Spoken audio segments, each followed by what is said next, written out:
እግዚአብሔር ምሕረት ያዕብየልና ምሕረት ይሃበና አምላክ ከዛረብ ኩሎ ክትሰማዕ ምሕረት ይሞ እግዚአብሔር ንሰማዕ ዘበለ ሁሉ ብዙሕ ምሕረትን ብዙሕ ጸጋን ይሃቦ ሎሚ እንደጊመ ዝብሎ ኩሉ ሻዕውን ዝብሎ ሰብ ካብ ላዕሊ እንተ ዘይተዋሂቦስ ወላ ሓንቲ ከምፅእ ኣይክእልን እንኳዕ ከምኡ ኾነ ሁላትና ከምኡ ክንብል እግዚአብሔር ይርዳና እንኳዕ ከምኡ ኾነ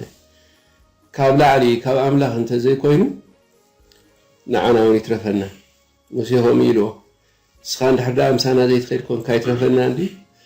እንድሕር ካብ ላዕሊ ዘይኮይኑ ከዓ ኩሉ ግዜ ይትረፈና ምክንያቱ ናብ ዘብፅሓና ስለ ዘይብሉ እግዚአብሔር ቃሉ ክበካ ከሎ ግን ማለት ምሕረት እግዚአብሔር በዚሑ እግዚአብሔር ቃል ክሰድድ ከሎ ግን ከምቲ መጽሓፍ ቅዱስ ነግረና ቃሉ ሊኢኹ ኣሕወዮም ይኸውን ካብ ጉድጓዶም ከዓ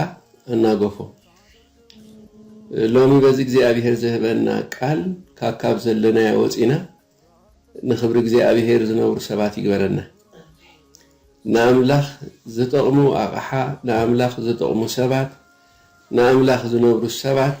ይግበረና ይኣምነ ቃል እግዚአብሔር ከምኡ እዩ እግዚአብሔር ነሰብ ብቃልኡ ካብቲ ዘለዎ ፀዊዕዎ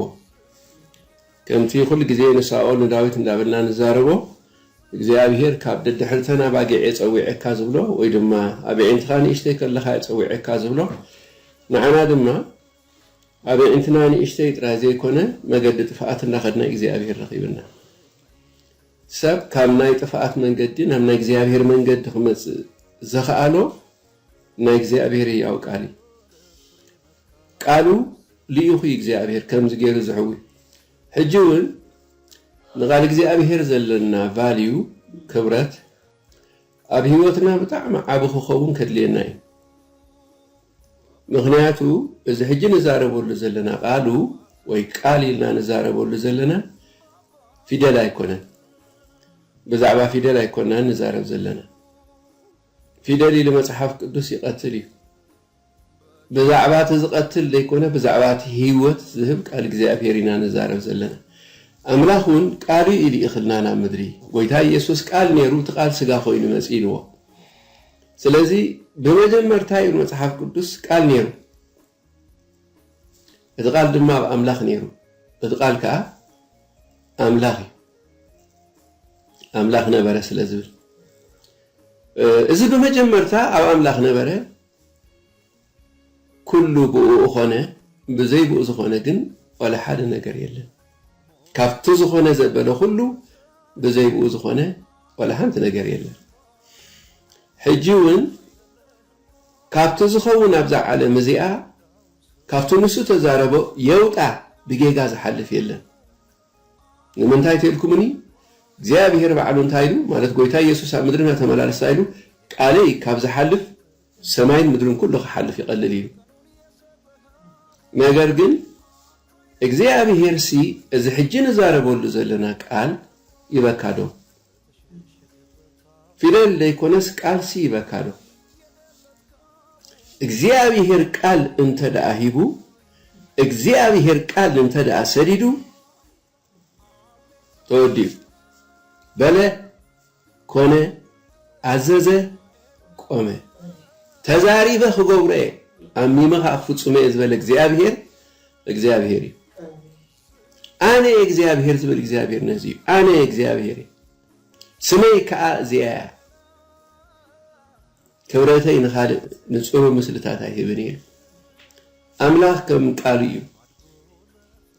ነዚ ዝተረዳእ ሓደ ሰብኣይ ከምዚ ኢልዎ ሎማዓንቲ ኣብ መንጎና ከምዚ ዝርዳእ ሰብ እግዚአብሔር ይብዝሕ ነዚ ካብ ዝሰምዕ ሰብ እግዚአብሔር ከምዚ ዕድል ንሰብ ይሃቦ ጎይታይ ሓንቲ ቃል ተዛረብ እሞ ወደይ ክሓዊ ኢልዎ ኣምላኽ ሲ ይዛረብ ዶ ይትሕቶ ኣምላኽ ተተዛሪቡ ሰማይን ምድርን ክሓልፍ ይቐልል እቲ ቃል እቲ ካብ ዝሓልፍ በቃ በታ ጎይታ ተዛረበላ ሰዓት ወዶ ሓዊሉ ሎሚ ከዓ እግዚአብሔር ቃሉ እዩ ክሰደልና ደልዩ ቃሉ ይኽበና ደልዩ أنا قويتا زغمهرنا خلو لما أنت لبهم زملي يقورو لكا እግዚአብሔር ቃል እንተዳ ተዛሪቡ በቃ ተወዲዩ ዘይከውን ዝባሃል ሽዑ የለን አይ ካልኒ ዝባሃል ካ የለን አምላኽ ምዃኑ ክንፈልጥ እግዚአብሔር ይደልዩ በቃ ብድሕሪኡ ኩሉ ግዜ ክትጽሊ ከለኻ ኩሉ ግዜ እግዚአብሔር ክደሊ ከለኻ ኩሉ ግዜ ናብ እግዚአብሔር ክትቀርብ ከለኻ ሓንቲ ቃል ሃበኒ ኢኻ ትብሎ ብድሕሪኡ ነገር ተወዲኡ ስለ ዝኾነ ማያት انت عفره شعو اخران مني انت بولو انت هممه انت عفره مدرو انت تقمطلت نحنا نفرحني نايلو እግዚአብሔር ቃል ዘሃቦም ሰባት ኮሜ ምክንያቱ በዘይ ቃል እግዚአብሔር ዝፈጸም ካለ ስለዘየለ ካብ ቃል አምላኽ ወይ ድማ ካብ ድምጽ አምላኽ ወጻይ ዝኸውን ነገር ስለዘየለ ነዚ ሙሴ ምድሓን ኣብዘይ ብሉ ሰዓት እስራኤላውያን ህዲሎም ግን ቃል ይመጽኢሉ ኣብ ጽሑፍኩም ከምዝ ዝፋለ ከምዝ ጽሑፍ አለ ይሉ ወይታ ቃል ድመጸሎም አማለኽቲ እንቦልኩ ይብል ቃል አምላኽ ይልዎ ቃል ድመጸሎም ቃል ዝውሃቦም እግዚአብሔር ከምዚ ይኾኑ ዝብሎም አማለኽቲ እንቦልኩ ይሉ which is ቃል እግዚአብሔር ዝመጾም አማለኽቲ እንቦልኩ ዝብሎም ጎይታ ቃል ዝተቀበለ ሰብ መላኺ ገዛይ አዳምን ሔዋን ናብ ገነት እሱ ተዋሂቦም have dominion ይሉ እግዚአብሔር ተዛሪቦ ንምድሪ ግዝኡዋ መለኽዋ ዝብሎም አምላኽ ቃል ተዛሪቡ ዘይሰምዖምን ዘይግዝኦምን የለን ይሄ ይልኩምን ኢሳያስ ከምዚሉ ቃል ይሉ እግዚአብሔር ባዕሉ ስምዑ ቃል ናፍታ አነ ዝልእኹ ኸይዱ ከየስለ ጠብኾሙና ባይ ምለስን ቃል እግዚአብሔር ተዛሪቦ ከይኮነ አይመለስና አምላኽ ከይተፈጸመ አይመለስና አምላኽ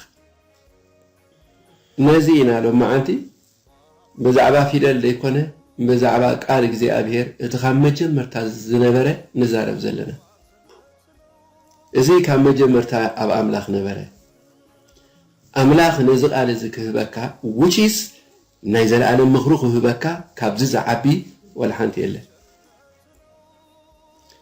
እቲ ናይ ዘለዓለም ምኽሪ ቃል እግዚአብሔር ንሱ ክፍጸምን ክኸውንን ብግዲ ናይ ማንም ሓገዝ አይደልኒ ንማንም ከእግዚአብሔር አይጽበኒ ምክንያቱ ተዛሪበ ክገብር የዝበለን ምኽሪ አሚመ ክፍጽም የዝበለን ምኽሪ ሓደ ዓብይ ምኽሪ እግዚአብሔር ናብ ምድሪ ተነጊሩ ነይሩ በኢሳያስ እግዚአብሔር ከምዚ ኢሉ ተዛሪቡ ሕፃን ተዋሂብና ወድኻ ተወሊድና ኢሉ ስሙ ከዓ አማኑኤል ክኸውን አምላኽ ምሳና እዚ ቃል እዚ ከይሓልፍ እግዚአብሔር እዩ ተዛሪቦ ምኽሪ እግዚአብሔር እዩ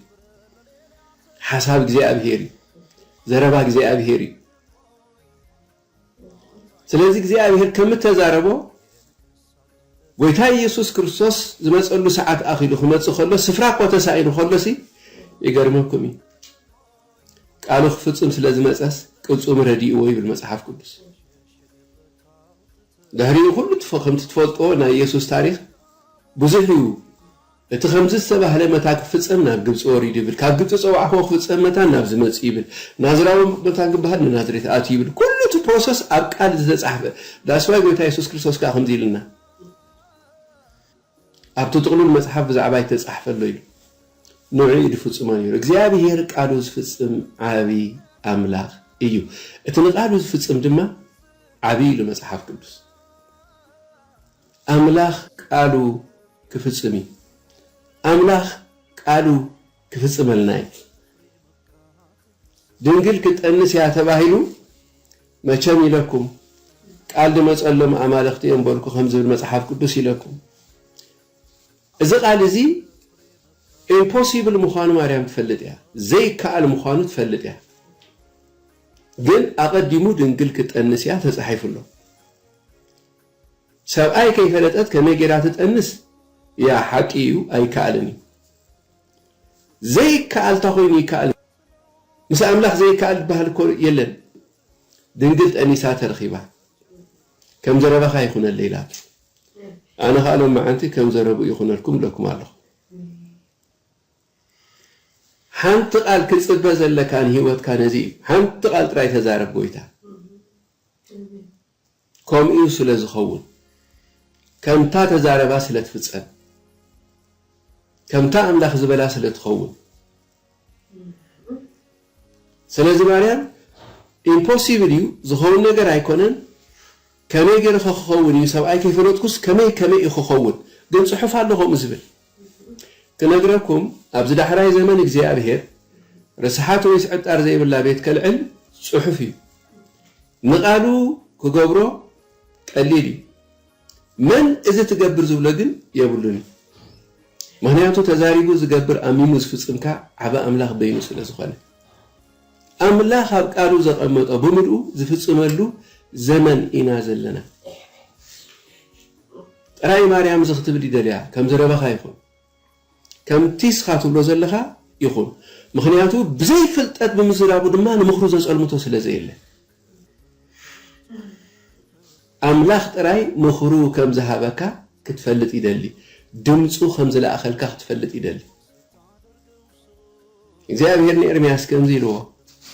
እንታይ ትርእለ ኻይልዎ ኢርሚያስ ትዝራአዩ ነጊርዎ ሸጉን እግዚአብሔር ከምዚሉ ንቃለይ ከተጋሃሉ ከም ድፍጸም ክገብረ ይልዎ ቃሉን ተዳአ ኮይኑ ንቃሉ ከተጋሃሉ ከም ድፍጸም ዝገብሮ ሰብተ ዘየለ ይገብሮ ብለኩም ኣለኹ ብዙሕ ሰብ ዓሻ እግዚአብሔር ብምንታይ ገይሩሞ ከመይ ገይሩሞ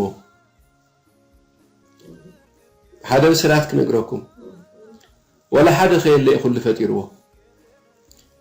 زحقوا زي نبران سمايك يلت أو عمتي ومدرغ يلت أو عمتو أملاخ بسبيل يسرح أملاخ بملأخ يسرح زبها الزربة حسوتي أملاخ نايل ما تحاف قدس بقلتي أب سماياتي زلالي يخا يقبر زلالي يقبر إذي مخريب هزبو مخروخ فتصم استتصوع هزبيو إذا مخرز كيف تصم نأملاخ كحن كله زخيل فترة يلن حسابوخ يقبر كل كله زخيل يلن ما دابوخ يقبر يزخيل كله يلن أملاخ نتقل إيه زبل كحفر يلو قال زي كنا إذا عالم زي أسواتي حرم بل نأملاخ زخيل كله يلن سلازي نقالي كتاقهالي يلو لإرمياس كم لفتصم كقبر يلو جيرو رتيكم جيرو إرمياس أنبوه أملاخ نقالو جيرو كم تتزاربوا جيرو أملاخ حنت قليبا كانوا خم جيري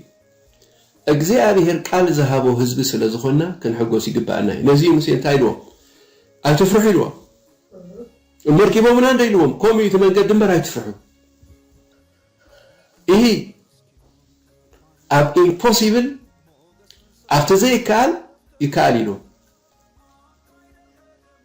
فوتس عندك إسرائيل كحسبوا يقول لي موسى قال مسئلو نتزمت عنده قال نتهزب نجيرو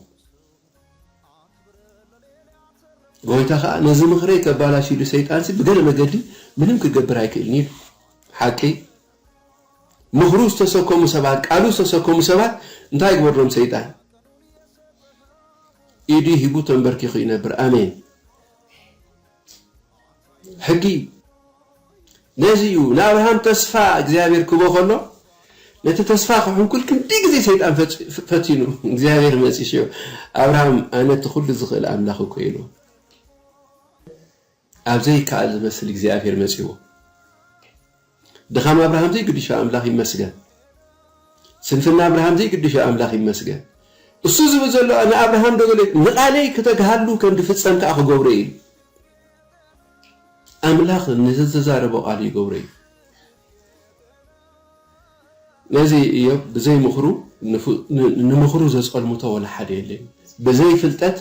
نمخرو زسقل متى ولا حد يلي نخل أملاخ كسل متى كيلني حساب እግዚአብሔር كسل متى كيلني قال እግዚአብሔር كسل متى كيلني ازي كم مجمرتا اب أملاخ نبره ازي نيرو كم مجمره قال እግዚአብሔር حساب እግዚአብሔር أملاك كأنه تذهبنا قال كجبره دخل كله يلا أيقر منكم عندي قال إخزابير نقول حليفو كوس دويلو أملاك زنجرنا مغرقون كله حليفون السجن دويلو كافتا تسفاي عليه زنجركم تسفاهم جزء المزمز كل نجر كم تصخل قال إخزابير كوي دوا بيلو كميلنا of course yes تسفاهم كيف تسأل نتسفاهم جزء المزمز بزح نجر حليفيه نتوم تسفازت وهبهم تسفاهم تفتسن بزم قديز ولم هزبس قال እግዚአብሔር زي تزاربو نعو زفر زمسل ነገር መዚ አምላክ ካንዑ ዝትክ ነገር የምጽ አውራክ ሊዶን አቦቱ እሎ ይብል አውራክ ሊዶን ተሐቢ እሎ ይብል ከምቲ ዝሐሰብዎ ዝሆነሎም መሲልዎ ተጋይዙ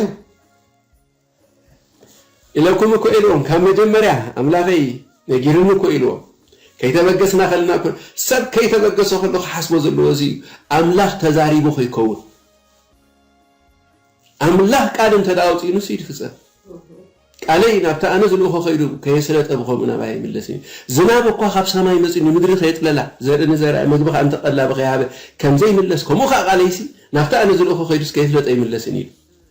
مخرج تقبل حزبي قال تقبل حزب خفلت زلو لسي قالوا يزخون أملاخنا تزاري بدو يتحطو እግዚአብሔር ከንታይ ይትحطو እዚ ጉዕዘዚ ብጣዕሚ ዘድሊ ጉዕዘ እዩ እግዚአብሔር ኮነ ኢሉ ንፈርዖን አልክቦም ኢልዎ ሓደ ክኸብር ኢልዎ ክኸብር ተዳእ ኮይኑ ሰብ ዘይርዶ መንገዲ ስለዝመጽ ካልኣይ ካን ኩሎም ህዝብ ክዕዘቦም ኢሉ ገሊኡ ብእምነት ምስ እግዚአብሔር ዝኸይት ትውልድ እዩ ገሊኡ ካን ዝኾነ እንዳራኣይ ዝኸይት ትውልድ እዩ ገሊኡ ካን ተቆዶ ቆዶ ተዘይቆዶ ካ ሕንጣጦ ኢሉ ዝኸይድ ካ ብዙሕ አምላክ ግን ናይ ክብሪ አምላክ እሞ ናይ ክብሪ ግዜ ነኣትለና ስሙን ዘላለም ይኽበር ናይ እምነት ጉዕዞ ክንጓዓት እግዚአብሔር ረዲና ስለዚህ ኤርምያስ የተረዳው ነገር ንስ እዩ እግዚአብሔር ቃል እንተዳ ተዛሪቡ ቃሉ ይዝሕዝ ንቃሉ ዝተግሃሉ ከም ዝፍጸም ዝገብሮ እግዚአብሔር ቃል ካም ተኾይኑ ይመሬት ዝወድቕ ቃል እግዚአብሔር እንተዳ ኮይኑ ግን አይወድቕም እዚ ካብ መጀመርታ በአምላክ ነበረ በብዙሕ ተአምራት ኮደ እስራኤል ሪኤም ሓቲቶም የምካ ተአምራቱን ደቅ እስራኤል ምስበለ መገድታቱ ግን ሙሴ አምላክ መገዱ ኸሪኤና ዝፈቀደ ነዚ መገዱን ተሪኢካ ብትኽክል ምኽሩር ይካሎ ምኽሪ እግዚአብሔር ንዘላለም ጸኒዑ ስለ ዝነብር ስለዚህ ተአምራት ዝረአየ ደቅ እስራኤል ኣብ ዘመን ጎይታና ኢየሱስ ክርስቶስ ከምዚ ኢሎሞ ሙሴ ነቦታትና ካብ ሰማይ ማና መጊብዎም ኢሎሞ ንሕና ኻሪና ክስዕበካ ወይ ከነኣምነካ እንታይ ተብላዓና ኢሎሞ ኣቦታትኩም ኣብ በረኻ ማና በልዑ ሞቱ ኻ ኢልዎ ክነግረኩም ሰባት ቃል እግዚአብሔር ኢሎም ዝተከሰከሞ ብዙሕ መጽሐፍ ቅዱስ ዝተሰከመ ሃይማኖቱን ብዙሕ ንሳቶም ከኣኸሙ ተሰኪሞም ኸይድኹም ዘለዎም ከዓ ጎይታ ሪኦም ኣሎ ግን ቃል ከምዘይ መጸሎም ከዓ ጎይታ ይፈልጣሉ ቃል ተዘይብሎም እንታይ ደኣለዎም ይኽብል እግዚአብሔር እዚኣቶም ኢሎም ደቂ እስራኤል ሓደ ግዜ ምኽሪ ዝጠፍኦም ህዝቢ እዮም ምኽሪ ዝጠፍኦ ህዝቢ እግዚአብሔር ዘይሃቦ ቃል ተሰኪሙ ይኸይድ ግን ኣይድሕኖን ኣቦታትኩም ማና በልዑ ሞቱ ኻ ኢሎም ፊደል ይቐትል ይዝብል ፊደል ዝበልዕ ሰብ ይመውት መንገዲ ቃል ዝበልዐ ቃል ዝተዋህበ ህዝቢ ግን ይነብር ንዘለዓለም እቲ ዝበልዓኒ ኢሎም ስለኢሉ ብህይወት ክነብር እዩ እዚስ ክንበልዕ ስጉ ከመይ ገይሩ ክበና ለካ ምግላጽ ዝኽዛረብ ዘሎ ጎይታ ኣነ ዝዛረበ ቃል ህይወት መንፈስካ ኢልዎ ኣምላኽ ዝዛረበ ቃል ክንሕዚ እግዚአብሔር ዝደሊ እግዚአብሔር እንታይ ይብል ኣሎ ክሳዕ ዝጠፍኦ ሰብ ይኸይድ ምክንያቱ ድሌት ልቦም ሃብካዮም ለማነኸ ናፍሮም ካይ ከራኻይኒ ድሌት ልቦም ስለ ዝሃቦም ቃል እግዚአብሔር ዝሃቦም ስመስሎም ሰባት ብዙሓት እዮም ኣምላኽ ግን ቃሉ ይዝህብ ቃሉን ተዳእ ይብካ ብህይወት ትነብር ኢኻ ቃል እግዚአብሔር ንሰብ ህይወት ዘንብሮ ስለዚህ ካብ ሰማይ ዝወረደ እንጀራ ኣነ ኢልዎ كبلعوا ويدلين أنا إلوم كقبلوا ويدلين حال نقرأ نقرأكم حجي كل مسحف قدوس تسكمه أملاك قال هيبوا مالت أيكونن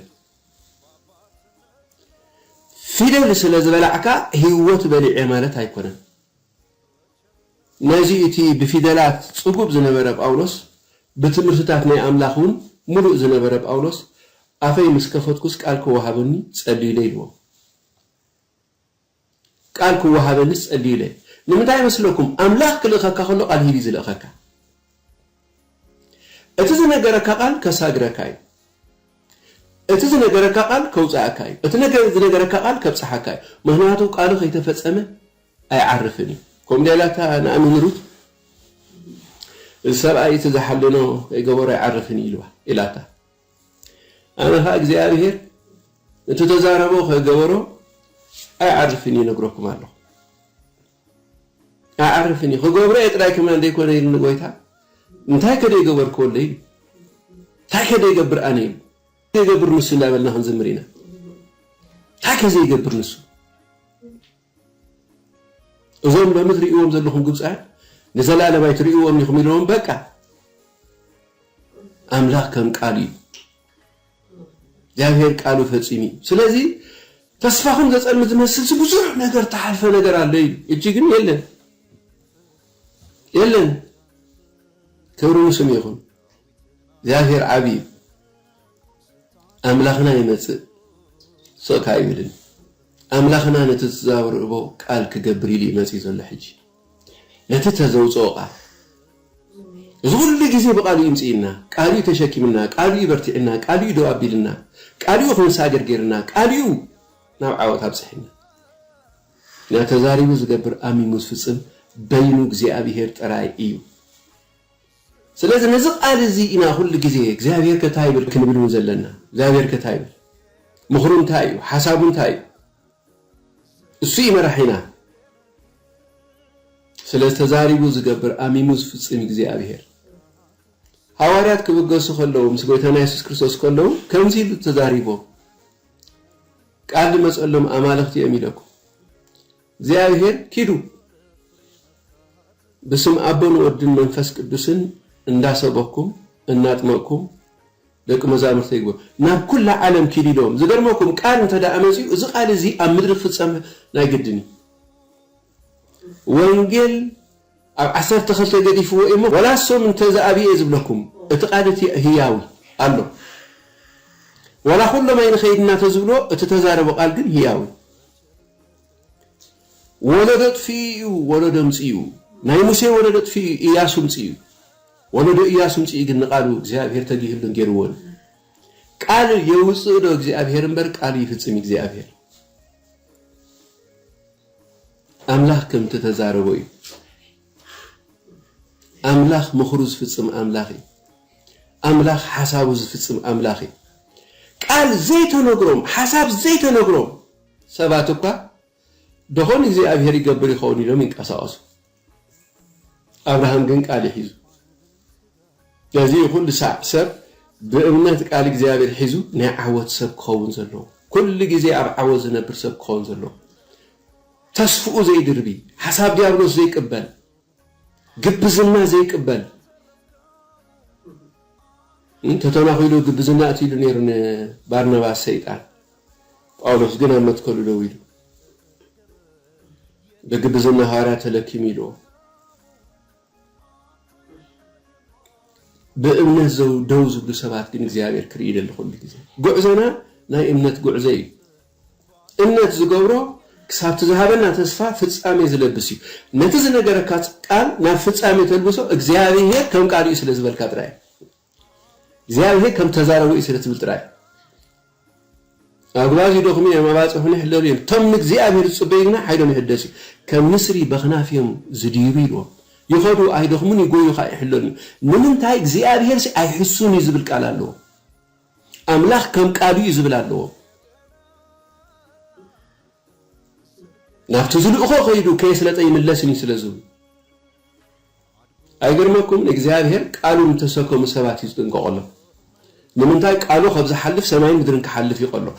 ቃሉ ዘቀመጦም ሰባት ካብቱ ትንክፈሉ ሰማይን ምድርን ክሕልፍ እግዚአብሔር ይቆሎ ነዚ እኒ ያዕቆብ ታይዶ መስለኩም በጃኻ ህዝብታት ክሕልፍ ኢልዎ ኣብ ጥቓኻ ሽሕ ኣብ የማንካ ኣእላፍ ክወድቅዮም ኣባኻ ግን ኣይበፅሕኒ ኢልዎ እሂ ቃል እግዚአብሔር መፂ ሳብ ያዕቆብ ወዲቑ ኢልዎ ቃሉ ምስ ደርበኻ ኢኻ ትድርበ ወለ ትምሰኻ ዘሎ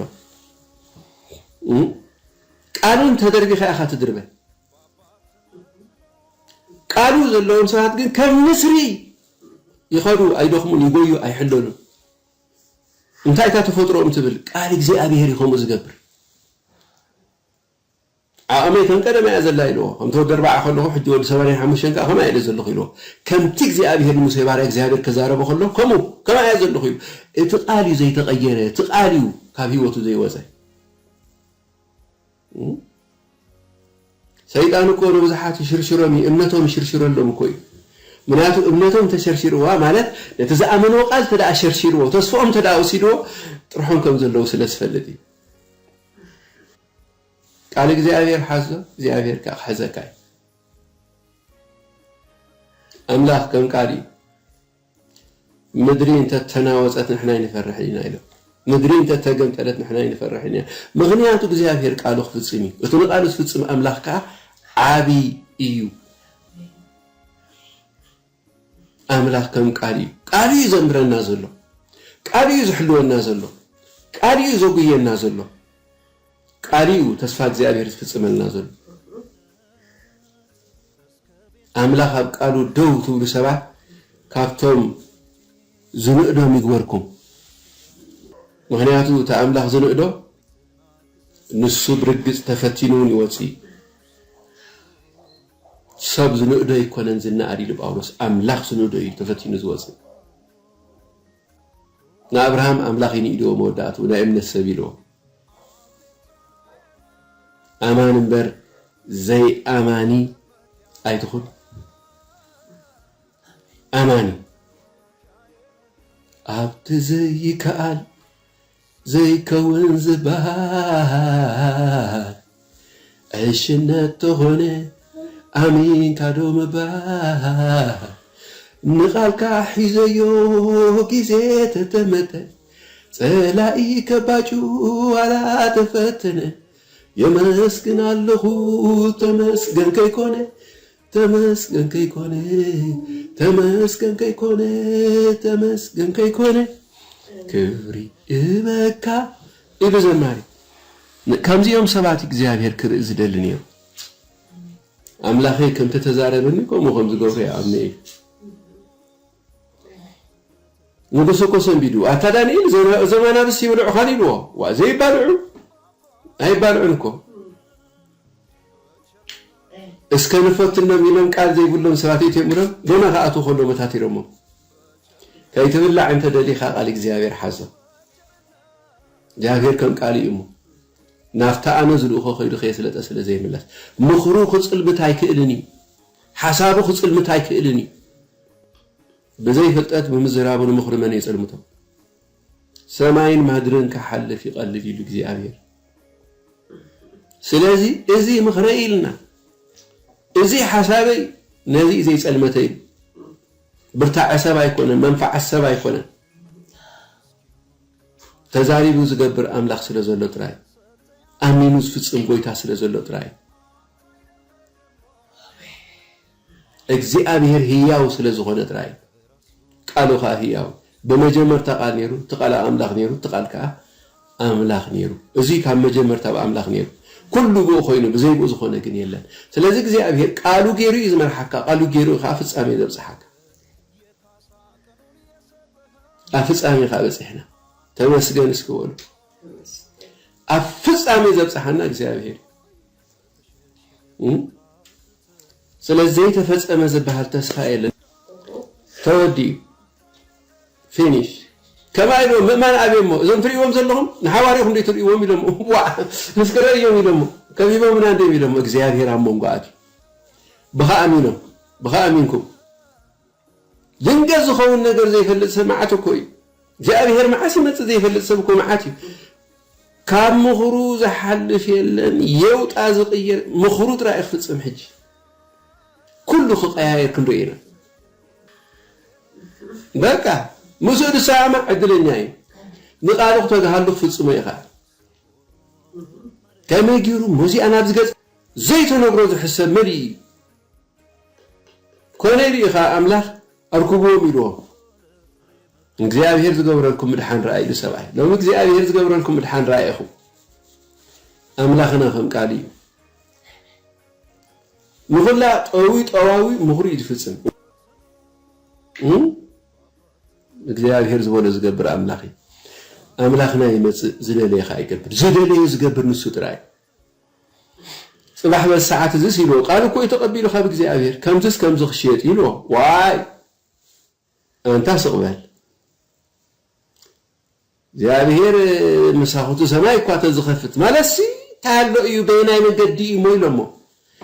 በልክትሪ ኻግን ክትሞት ይኻይሮ አይተበልዕኒ ኻኻው ዝገርሚ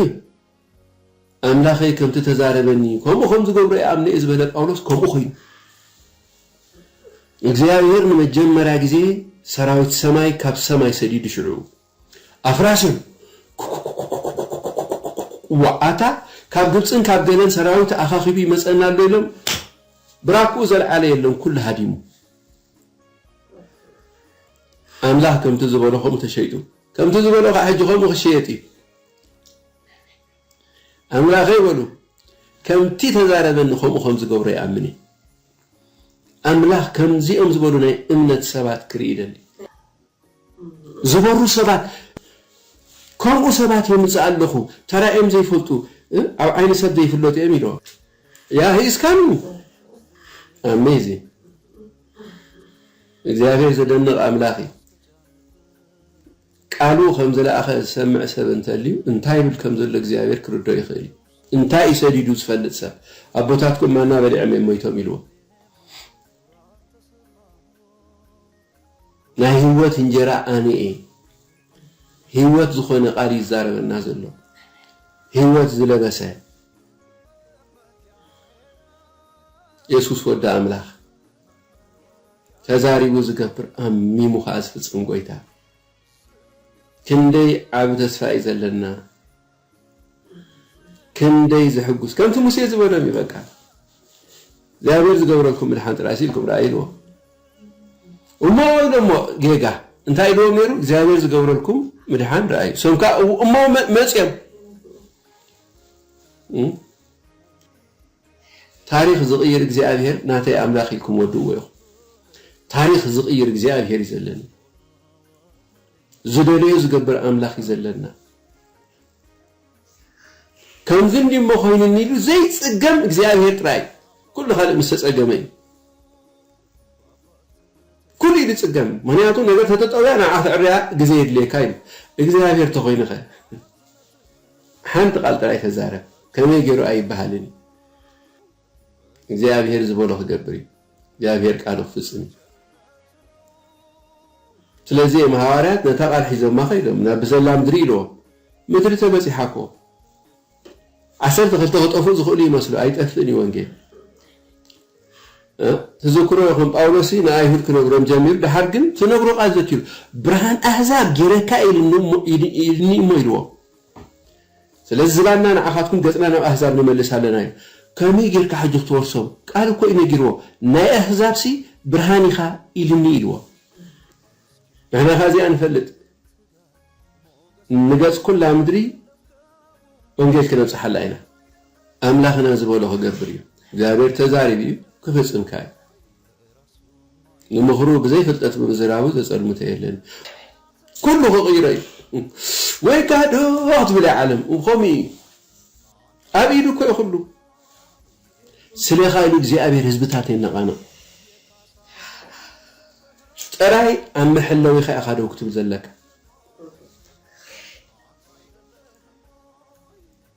እንታይ ማታ እዚኦም ዘይኣምኑ እኮ ኢሎም መወዳእታ ንደቂ እስራኤል እንታይ ማታ ዘይኣምኑ እስኻ ኣሚን ካሎምስ ዘይኣምኑ ኢልዎ ንሙሴ እመኑ እምበር እግዚአብሔር ከም ቃል እዩ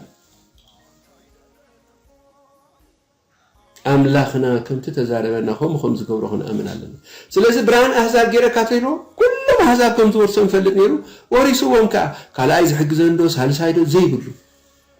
እግዚአብሔር ከምቲ ተዛረቦ ምዃኑ ክንኣምን እግዚአብሔር ደልየና እግዚአብሔር ከም ቃሉ ምዃኑ ንፈልጥ እግዚአብሔር ደሊልና ሰብ ክሕዝ ዘለዎ ንቃል እግዚአብሔር ኣምላኽ እንታይ ኢሉ ነይሩ ንወዳእቱ ትርድኦ ከም አብርሃም ሲ ኣማነት ኸውን ሰዋእየ እንዳበለ ከሎሲ ኦሮማይ ሞስንዲናት ነር ተስፋ በቃ ስተሞይቱ ዳ ኦሮማይ ዘይብሉ ሲ ካብ ሞታት ከም ተተስኦ ፈሊጡስ ይብል መን ነጊርካ ተልክሞ ትጉዕዞ ከምኡ ንሱ ኣብ ቃሉ እሙኒ በቃ ሰውይዎ ከወዲ አብርሃም ዳ ግደፍ ዝበለ እግዚአብሔር ነዚ እኮ ደቂሶም ከሎ ጎይታ ደቂሶ ከሎ ምስኦምሲ طحلنا وغويتا ردأنا وا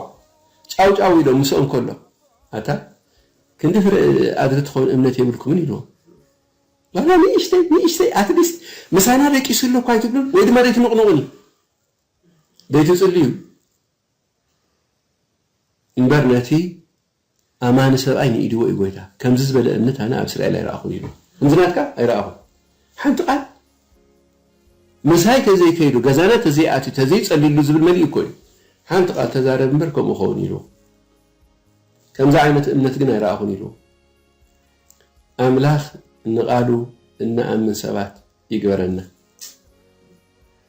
قالو كيسلطه ناب غويتا يمصني ይሄ نقالو زتغحالو كم دفصم زغبرو እግዚአብሔር እሱ ኮይ አክለት ካንተ ዝኾና ኃይል ካንተ ዝኸውን ኩሉ ተባላሸው አምላኺ كل خاخ قوري منتاي تزاريبو مخرو نجيرنا حسابو نجيرنا እግዚአብሔር አቃል ኡሙኒሙ ክብር ሁሉ ነበይኒ ይኹን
مدحانك رغبة تتزوع عني أملاك أمنيو وانت أوركتيو عيدن بوينيو كم قال زقبر أملاك أمنتيو عامتا يبنون እግዚአብሔር ጻድቅዩ እግዚአብሔር ከይሕሱ ሰባይ ኮናን ከይጣዓስ ድማ ወድ ሰባይ ኮናን ከይሕሱ ሰባይ ኮናን ከይጣዓስ ድማ ወድ ሰባይ ኮናን ንዝሃቦ ተስፋ ፈቲሙ ዘይርስ ንዝኣተዎ ኺዳን ፈቲሙ ዘይጠላ ኣመን ይዛ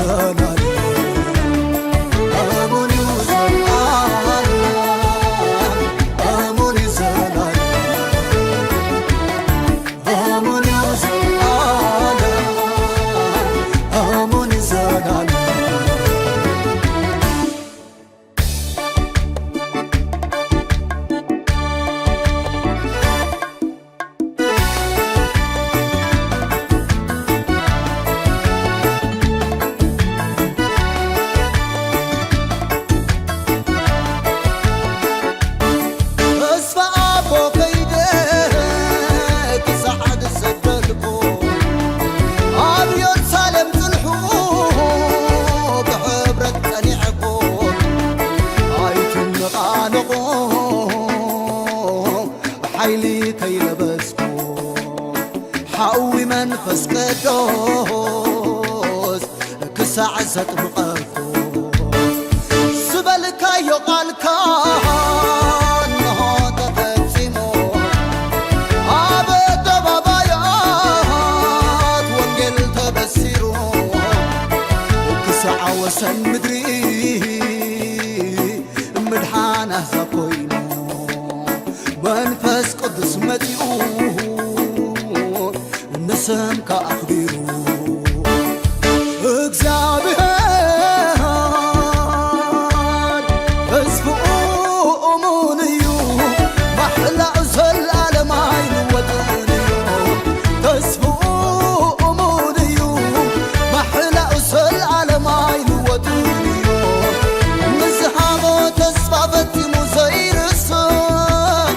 ንዝኣተዎ ኺዳን ፈቲሙ ዘይጠልቕ ኣመን ይዘላል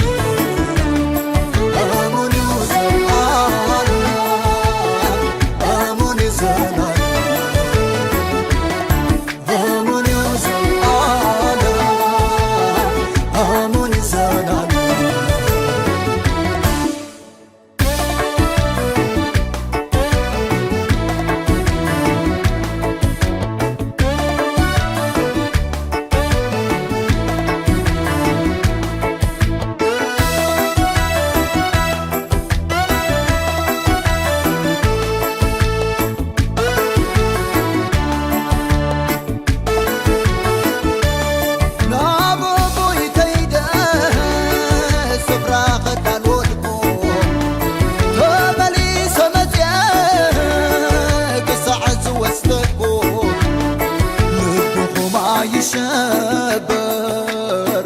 صنعوا أبنتكم أي تتراكروا بقالي أمانو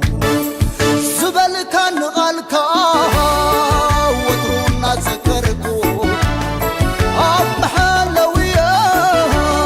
يكتبنا نقحكم قالكا أي حلفنيهم برقت كفتامو تسفخا حقيو اوان امينينيو እግዚአብሔር እስፍኡ እሙንዩ ማሕላዕ ዘለዓለም ኣይንወጥን እዩ ተስፍኡ እሙንዩ ማሕላዕ ዘለዓለም ኣይንወጥን እዩ ንዝሃቦ ተስፋ ፈቲሙ ዘይርስዕ ንዝኣተዎ ኺዳን ፈቲሙ ዘይጠልቕ ኣመን ይዘላል ኣመን ይዘላል ኣመን ይዘላል ኣመን ይዘላል ኣመን ይዘላል